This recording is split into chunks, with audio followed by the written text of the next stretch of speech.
O nosso movimento chama Movimento Negro Madame Satã e a gente escolheu esse nome por um motivo.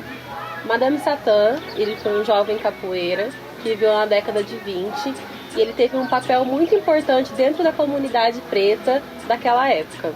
Durante a sua existência, sempre contribuiu bastante para a comunidade onde ele estava inserido. Conhecido por ser um malandro, ele era um cara que cuidava das crianças em situação de rua e fazia a proteção das pessoas que trabalhavam naquela região do Rio de Janeiro. Ele era uma pessoa que era o oposto do que a comunidade branca tinha naquela época. Ele não estava preocupado no que as pessoas pensavam dele, na opinião que as pessoas tinham dele. Ele estava preocupado em fazer a proteção e cuidar daquelas pessoas que conviviam com ele, que no caso eram pessoas pretas, eram crianças em situação de rua, eram mulheres que trabalhavam. Então ele fazia toda essa segurança e cuidava dessas pessoas. Então, basicamente, ele não era uma pessoa muito aceitável para os padrões brancos da época. Não só da época, mas também trazendo para os dias atuais. A gente, como Madame Satã, como membros do Movimento Negro Madame Satã, temos um compromisso em trabalhar para a comunidade negra sem se preocupar com a opinião da sociedade branca.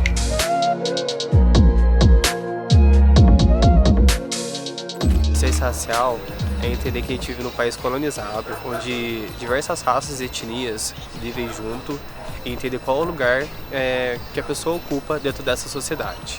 É muito importante a gente ter consciência racial para conseguir sobreviver dentro da sociedade e se aliar junto com as pessoas que podem somar contigo. Desenvolver uma consciência racial é compreender a percepção que a sociedade tem da pessoa preta. Assim também como se vê como pertencente ao grupo racial de pessoas pretas. E de forma um pouco mais profunda, que eu acho que é o que a gente precisa, é compreender quais são as demandas do grupo e como solucioná-las. Falando agora da cena cultural de Poços de Caldas, eu percebo que muitas pessoas, quando a gente vai falar dos temas raciais, elas têm um senso comum e raso sobre esse tipo de tema. Acho que quando a gente toma conhecimento, quando a gente busca saber realmente disso, a gente começa a perceber quais meios e quais ferramentas a gente consegue ter essa melhora para a população, que não é melhora pessoal. Quando a gente fala de consciência racial, a gente fala do coletivo, a gente fala da população negra, a gente fala do grupo de pessoas. Eu acho que isso é consciência racial.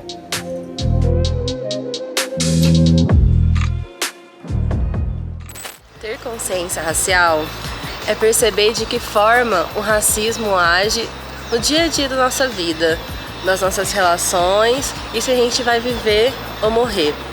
É perceber o quanto lugares são negados para nós historicamente, principalmente considerando o fato de o Brasil ser um país colonizado. E para a gente entender um pouco disso, a gente precisa voltar lá em 1500, quando os brancos europeus chegaram aqui no Brasil. Por conta disso, tudo foi construído por eles e para eles. Nunca se teve tanto preto ocupando espaços de destaque aqui no Brasil. E mesmo assim, nunca se matou tanto preto na história do país. É só olhar os dados. Tá tudo lá, passa no jornal todo dia, a gente vê vídeo todo dia de preto sendo espancado, morrendo na mão de segurança, enfim, é só olhar aí pra todo mundo ver. Ter consciência racial é entender que mesmo você estando em um lugar de destaque, vai ter sempre um branco ganhando por trás dessa situação. Além de ser o único preto daquele espaço, ele vai estar contribuindo para a manutenção daquele lugar. Trabalhar na Casa Grande é você estar contribuindo para a manutenção da Casa Grande. Uma forma de romper com isso é se organizar com os seus para criar espaços que permitem uma autonomia. É não depender da branca salvadora para que consiga atingir as suas necessidades, as suas demandas. Consciência racial para mim, cara, é algo que eu adquiri com o tempo, sabe? Eu achava que era só se olhar no espelho e se achar incrível, que era só levantar o black e no final do rolê gritar: pretos estamos ali, pretos no topo, fogo neles. Mas vai bem mais além do que isso, é bem mais complexo e bem mais dolorido do que só se olhar e se enxergar, sabe? Ter consciência racial, cara, é você... eu poder resgatar uma história que eu nunca tive a chance de conhecer, sabe? E quando se descobre isso, é dolorido e faz com que todo o conto de fada criado pela falsa democracia racial caia por água abaixo. E tudo fica tão... eu acabo vendo tudo com um olhar tão cru, sabe? E aí que tá a tristeza. Mas a felicidade vem quando eu vejo que eu não sou o único nesse rolê, sabe? Que tem pretos e pretas que estão ali se encontrando como indivíduos. E mesmo que muita gente não nos queira ali e não queira construir, ajudar a fazer uma construção para fortalecer a nossa existência dentro de todo esse rolê, sabe? Quando eu falo de consciência racial, eu tô dizendo sobre conhecer a minha história, saber da onde que eu saí e me ver numa perspectiva de futuro também, transformando esse espaço no qual eu vivo. E quando eu entendo de onde eu saio e passo isso para minha música, é falar sobre o processo identitário e a minha visão do mundo também. E se eu entendo que esse mundo sempre tem um não lugar para mim, eu tô criando com as minhas músicas uma nova perspectiva, uma nova ótica, onde eu me vejo e vejo pessoas como eu, que são pessoas pretas. A minha música fala sobre identidade, e quando a gente fala de consciência racial é isso, a gente saber que a nossa história vai além do que os brancos contaram pra gente. E não terceirizar essa minha história, né? Porque sempre vai ter um branco redentor que vai querer contar minha história por mim. E não é uma verdade que acredito que não me contemple. Eu acho que é isso. Quando eu penso em me amanhar, me organizar para o amanhã, ainda faz com que eu fique um pouco perdido sobre isso, já que o meu amanhã é o agora, é o hoje, é o que eu estou fazendo agora para poder estar vivo amanhã, sabe? Como ser negro e trans dentro de um país onde mais mata pessoas negras e mais mata pessoas trans, sabe? é foda pensar num futuro, sabendo que a minha expectativa de vida é de 36 anos, mas sabendo que eu também posso morrer a qualquer momento por diversos conflitos raciais que eu posso estar encontrando, além dos conflitos de gênero e de diversidade. Acho que muitas vezes no processo a gente sente raiva, a gente fica muito indignado, né? E eu acho que depois o processo, acho que quase que final, é quando a gente começa assim a ter contato com mais pessoas da área, com mais pessoas que fazem parte desse tipo de movimento, né? E aí a gente começa a pensar as formas da gente resolver aquilo, né? Então primeiro a gente vem uma pessoa que não tem consciência racial, uma pessoa que fica incomodada com alguma coisa, uma pessoa que começa a ter um contato com um determinado tipo de assunto que faz parte daquilo. Depois vem, acho que a raiva, a indignação, o ódio. Depois vem mais conhecimento, né? A gente vai tendo conhecimento e vai tendo contato com pessoas que fazem parte daquilo, sabe? Até que a gente começa a tentar pensar o que vem do outro lado, né? O que vem depois? Se a gente tem determinado tipo de situação aqui, como que a gente resolve ela? Eu já não quero mais ficar falando disso, dessa situação aqui. Eu quero tentar resolver ela, sabe? Acho que pensando nisso tudo, né, tendo feito parte desses processos de não ter consciência e de começar a buscar, começar a tentar desenvolver, eu, sendo uma pessoa pertencente da área cultural da dança, eu pensei como que eu poderia colocar algo que eu sei fazer para eu conseguir mudar um pouco desse contexto que eu vivo todo dia, tanto em projeto social, quanto dançando em algum lugar, quanto fazendo algum tipo de trabalho, sabe, que envolve a arte. E aí, pensando nisso, eu criei o Panteras Grupo Artístico Negro. O conceito principal dele é trazer um pouco desse conhecimento da causa racial para dentro desse contexto da arte, sabe? Nós não queremos fazer uma dança vazia de um conceito, de algo que ela está protestando, de algo que ela está tentando reivindicar. A gente quer fazer algo que tenha algum contexto, que tenha profundidade. Se organizar para viver é pensar no amanhã, é pensar no nosso futuro com os outros. É sobre entender as nossas demandas, exclusivamente as nossas necessidades. Não é sobre eles, é sobre nós, as nossas demandas, as nossas vidas e os nossos futuros. O afrofuturo é entender como a pessoa preta lida com o tempo dentro da sua vida. O futuro nosso, o preto, ele acontece agora. E é importante amanhã para viver, para conseguir sobreviver nessa sociedade.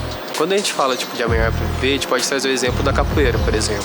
O povo preto não desenvolveu a capoeira porque estava, sei lá, à toa, sem ter o que fazer. Eles desenvolveram a capoeira porque era importante para a sobrevivência deles ter uma forma de defesa, tal, de resistência. Igual o caso que aconteceu agora, no dia 19, a gente vê a importância disso dentro da nossa sociedade. A importância de saber lidar com a violência que acontece contra o homem preto dentro da sociedade. Amanhã para viver é entender que o nosso futuro é agora e se preparar para esse futuro. A minha arte, ela perpassa sobre a espiritualidade e me entender como uma artista negra, né? A espiritualidade, ela fala que a gente é o nosso próprio ancestral. Enquanto cantora e compositora, eu conto histórias. E pra quem vai ficar essas histórias, sabe? Eu sempre penso nisso. Me organizar para o amanhã é algo que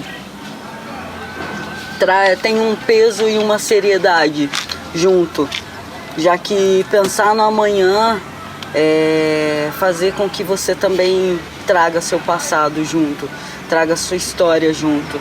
Sempre me contaram uma história a partir do olhar do colonizador.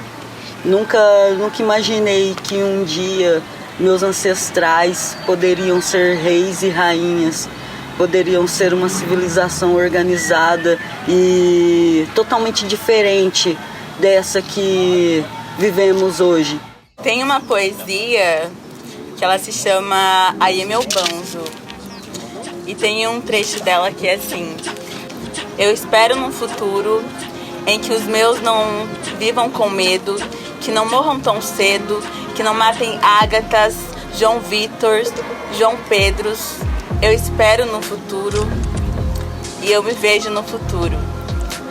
Eu vejo a casa cercada de planta, eu vejo no quintal brincando as crianças, olhando pra fora, olhando pro céu. Vai chover, recolhe as roupas do varal. Eu me vejo num futuro e eu espero esse futuro. Quando eu fiz essa poesia, eu vejo ela como uma carta pra minha eu do futuro, sabe? Saber que desde o presente é ter perspectiva. Num lugar onde mais se mata preto, sabe? E não ter só esse afropessimismo, que a gente só é miséria e mazela, porque essa é a perspectiva do branco, sabe? É esse lugar que ele espera que a gente ocupe. E me ver nesse futuro não é ocupando esses espaços desses brancos, é estar vivendo em comunidade com pessoas como eu, com pessoas pretas.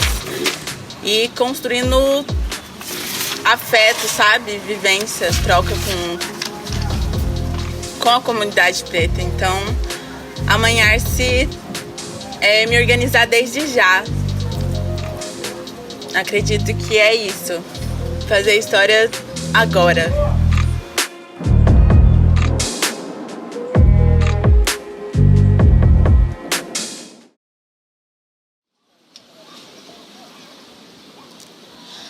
Eles esperam que o meu corpo ocupe um papel de servidão. Minha história não começa na escravidão. A minha história me pertence. É meu passado, é meu presente. A minha história me pertence. É meu passado, é meu presente. E o futuro a Deus dará, será. E o futuro a Deus dará, será. E o futuro no amanhã. Meu tempo é agora. E no futuro eu te vejo lá. Black Alien Mermaid e Afrodite.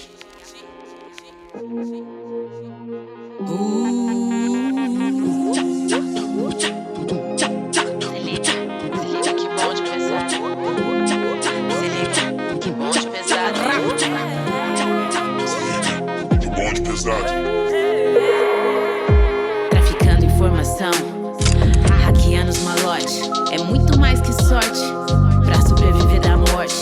Muitos sempre com o dedão pra apontar, mas ninguém pode derrubar.